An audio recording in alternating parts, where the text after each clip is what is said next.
Hello, I am Julie Patrick and this is my peer learning presentation video. This video covers two readings, Chapter 4 from Dorian Peter's book, Interface Design for Learning, and an article by Callie and Lynn titled Designing Effective Visualizations for Elementary School Science. Let's first go to the objectives of the video. This video aims to identify a few basic principles for the design of learning interfaces discussed in Peter's Chapter 4. Next, I aim to define visualizations and discuss aspects of successful visualizations. Callie and Lynn analyze visualizations in elementary school science classrooms, but I consider their criteria important for considering visualizations used in really many different subject areas. Let's first analyze Chapter 4 from Dorian Peter's book.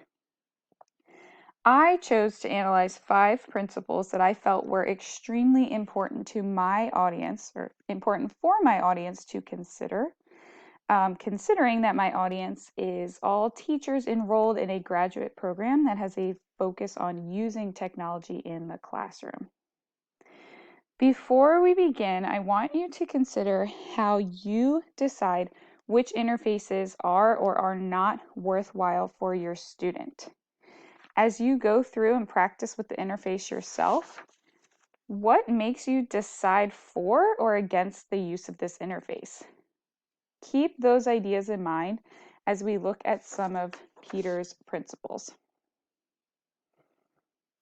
First, I chose to start with the principle of desirable difficulty and errors.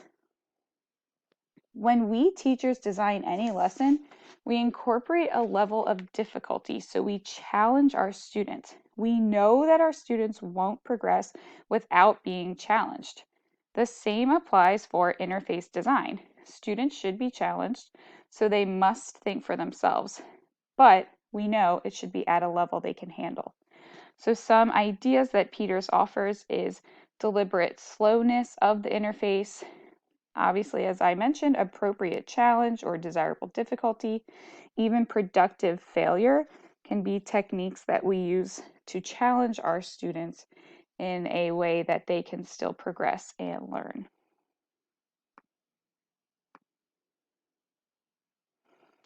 Next, Peters urges us to avoid the inclusion of anything that would lead to extraneous cognitive load. You as the teacher want the focus of your students' time to be on the content being taught, not on the ins and outs of how the interface works. Most interfaces take some amount of time to get used to, so think to yourself, how much classroom time should be taken to teach a new interface? Just a few minutes? Just a few days? The user's focus should be on the learning, not on the interface.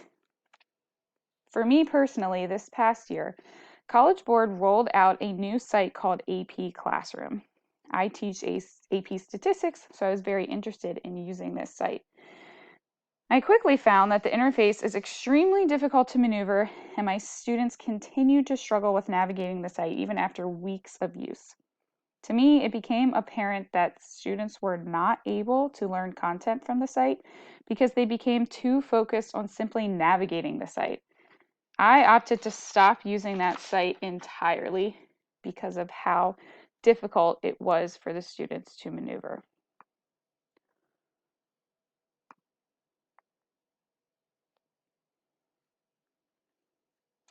Next, Peters analyzes learnability. Learnability is similar to the extraneous cognitive load principle. The learnability of an interface is how well a student can master the interface with little to no instruction. It has nothing to do with the content being taught through the interface. I love the site Khan Academy for its learnability. The first time I asked my students to use this site, they logged on and independently completed all tasks without asking me a single question, like, how do I do this? Where do I submit this? Where should I be now? It's a huge factor as to why I use Khan Academy so much in my class.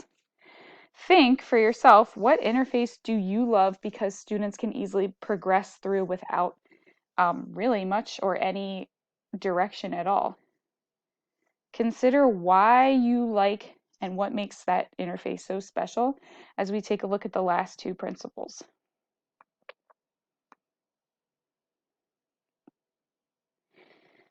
Next, I chose to look at Peter's paradox of choice. As explained in the extraneous cognitive load principle, there is a limit to what our brains can handle. So, although it is best to offer choices, we want to limit the number and the difficulty of choice that we present to our students on interfaces. There's an online textbook that I use in my Algebra 1 class. The interface offers worked examples or video explanations for every topic.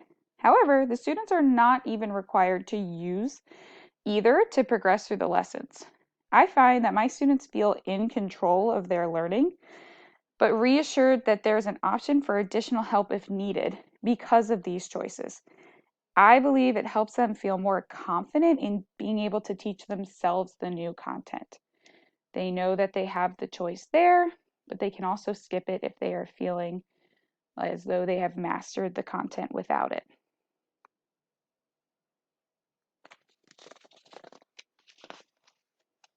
Next, I chose to look at scaffolding.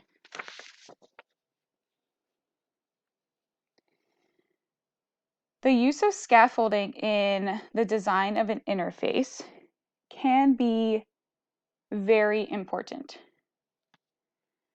First, I want you to consider how you typically scaffold regular face-to-face lessons or entire units of instruction to best help your students without considering any use of multimedia, just typical unit plans and lessons. You probably start off by offering a lot of help and assistance, then gradually take that away as the students become more confident in their skills. Similarly, interfaces should become less structured as students progress. Students can be at differing levels at differing times. This helps make learning customized to each student. A program called Ascend Math is used at the high school I work at to provide supplemental help to students struggling in math. It changes and adapts with the students as they progress, which helps build their skills and confidence so they are more successful in the traditional classroom.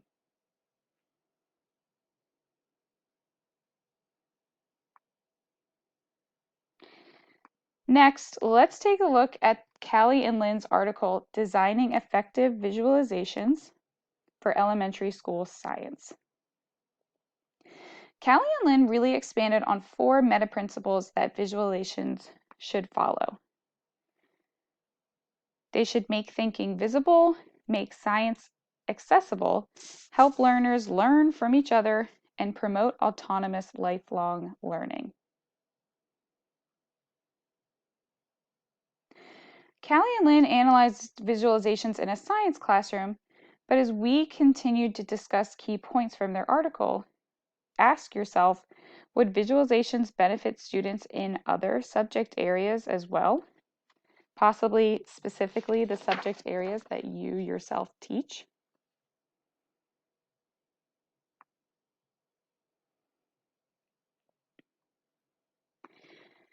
So Callie and Lynn define visualizations as an interactive representation of scientific processes that students can manipulate. This made me realize that I use visualizations often in my AP statistics class. For example, I have included a picture of a visualization that helps me introduce sampling and significance tests to those students. My students are free to experiment with this visualization for about 30 minutes before we discuss their discoveries together as a class. It has been far more effective than the lecture I did during the first year or two of teaching this course. I have found that the students develop a deeper understanding of concepts and often refer back to this activity throughout the rest of the unit.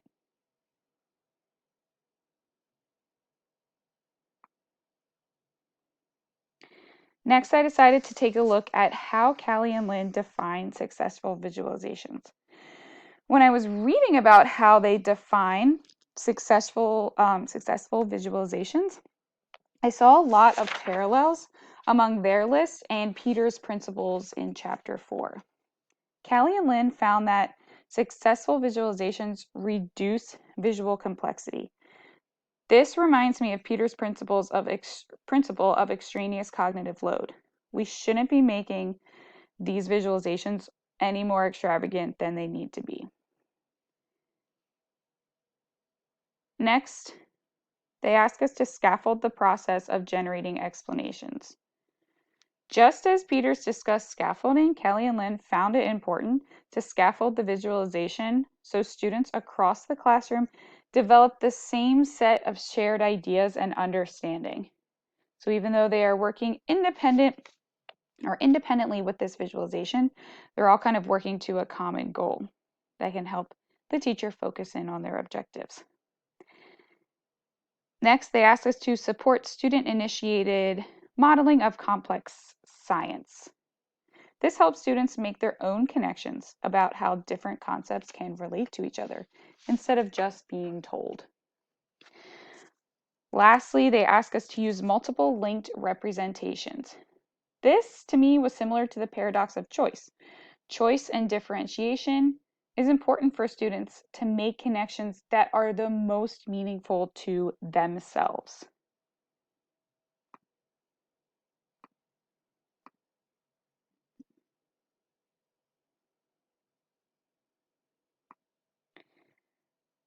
Finally, they wanted us to consider that the major goal of visualizations is really to help students connect prior knowledge to new concepts on their own.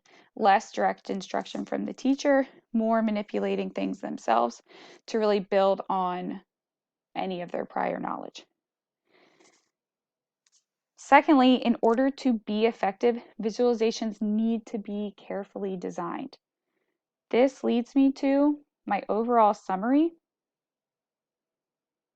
from both readings that learning interfaces and visualizations require really as much, if not more, planning and considerations as a typical face-to-face lesson.